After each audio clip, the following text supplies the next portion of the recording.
show you some of the same double stick of Bicicleta 4 we can work on our buddy Bob here. Bob is an interesting and I would say a highly recommended addition to your home workout area. You can't hang a heavy bag. This is great. Water goes in the base, it holds it fairly sturdy. It's a really fun thing to play with, both empty hands and with the weapons, as you'll see. So with Bob, what I like is anatomically, it's looking right at you. I like to put it about my same height.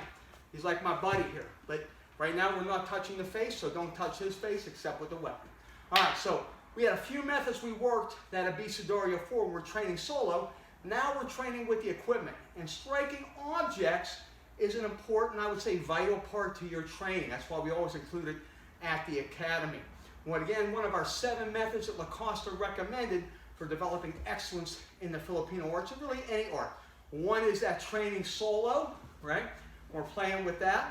And one is striking objects. Same things can be done on a heavy bag. I pulled Bob out here just for another comparison. So one method is being exact. We call it primera strike. Straight on that target, right on the edge of the jawline along the ear, and I hit the same on the other side.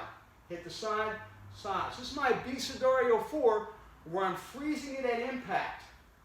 Again, striking with intention right to that target. So that's method 1. I'm going to freeze it, freeze it, freeze it, and freeze it with proper body mechanics.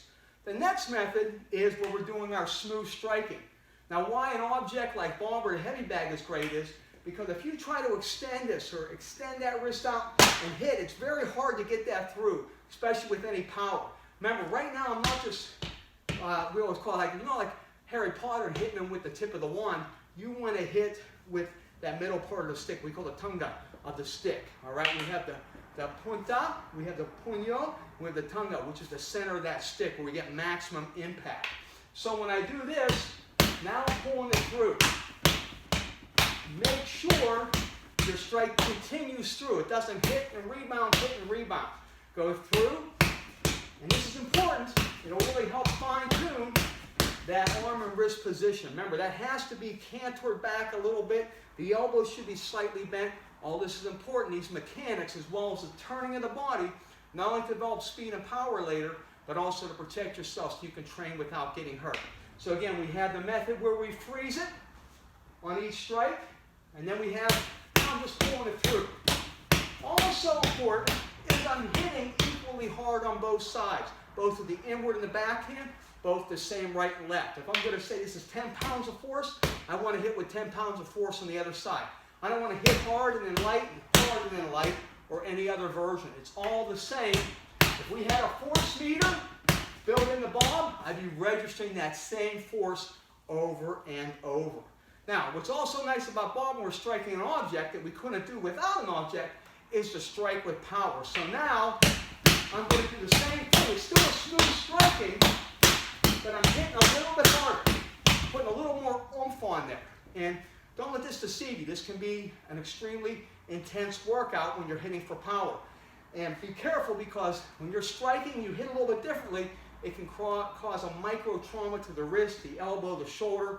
So be careful with this. The other thing you always have to watch when you train with an object is that it doesn't hit and rebound and hit you. And I'm going to speak from personal experience. Be careful. As with the others, make sure you have plenty of room around you. So we have our freezing at impact. All right, we have our smooth. Not adding power, but there obviously is a little bit of power in this. Then we have power. I'm trying to up that force. So I want to see that force meter. If I was hit with 10 pounds of force, it's going 15, 20, 25. We want to hit a little bit harder. Now also what the object is good for, great conditioning tool here, is I'm going to go and add that speed to it, all right?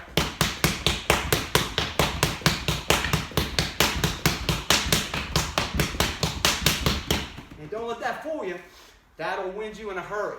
You know, people don't think Kali can be aerobically intense. You go for 20, 30 seconds with this, you'll be gasping for air, all right? And that's important. You want to have that conditioning.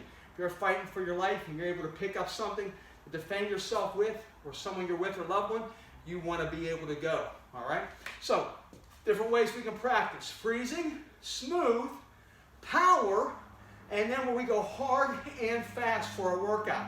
Now, something I would recommend is maybe doing 5 sets of each or 10 sets of each. So I might be doing 5 Abecedario 4s where I freeze it.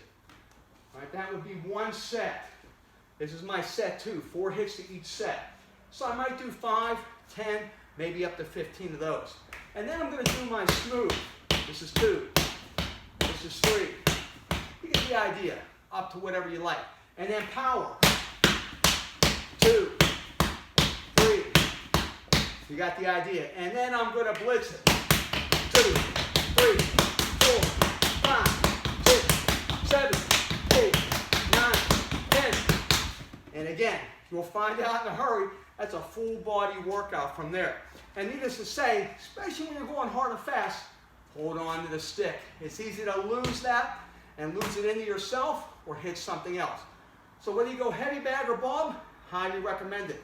I'm going to tell you from personal experience, this makes a big difference in the effectiveness. It's just like learning empty hands. You can shadow box, you can do kicks and punches in the air, but really hitting objects, whether it's focus pads, tie pads, heavy bag or bob, it's really going to take that to the next level. So practice solo.